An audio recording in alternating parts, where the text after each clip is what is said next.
उंगलियां मोबाइल की स्क्रीन टटोलते टटोलते कब थक गई पता भी नहीं चला।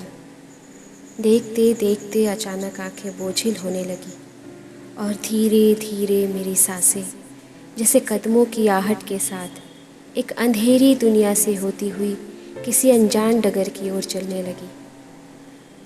कुछ ही कदम चलने के बाद मेरे कदमों से टकराकर न जाने कौन सी चीज़ दूर दीवारों से जा टकराई।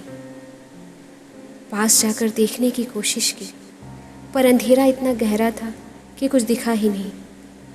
मैंने अपने माजी से कुछ कतरे रोशनी के उठा लिए जो पास की कोठरी से मुस्कुरा रहे थे। देखा दीवारों से सटकर मुंह छिपाए सिमटी सी एक पोटली पड़ी थी।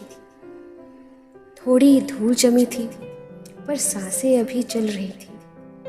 मैंने अपनी फूंक से धूल को हवाओं के रुख में मोड़ दिया। तभी पोटली से हंसने की आवाज आई। आवाज कुछ जानी पहचानी सी थी। ये तो मेरी ही आवाज थी। तभी अचानक कदमों की आहट से मेरे कान चौकन्ने हो गए। मेरी आंखों में सहसा एक चमक आ गई क्योंकि लड़खड़ाते कदमों के साथ मैंने जिंदगी का सफर शुरू कर लिया था। थोड़ा पोटली में और टटोला तो कुछ टुकड़े रोटी के घी और गुड़ में लिपटे मिले। खिलखिलाते बचपन के कुछ लम्हे और हाथ लगे। कुछ अबीर और रंगों के छींटे चेहरे पर आ लगे। पटाखों की आवाज और मिठाइयों में घुली यादें जैसे नजरों के सामने तैरने लगी। कभी पोटली से समंदर की ऊंची लहरों के छींटे चेहरे को भिगो गए तो कभी घंटियों की आवाज राग सुनाकर चले गए। तभी अचानक एक आवाज आहिस्ता आहिस्ता उस कमरे की ओर बढ़ने लगी।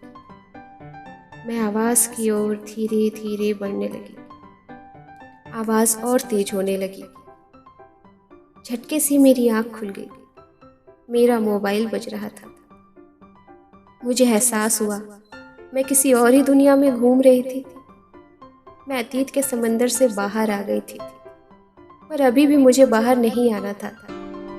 मैंने सेल फोन बंद किया और अलमारी में पड़ी अपनी फोटो एल्बम को निकाला और वापस अपने लम्हों की पोटली के बीच बीते हुए लम्हों को जीने लगी।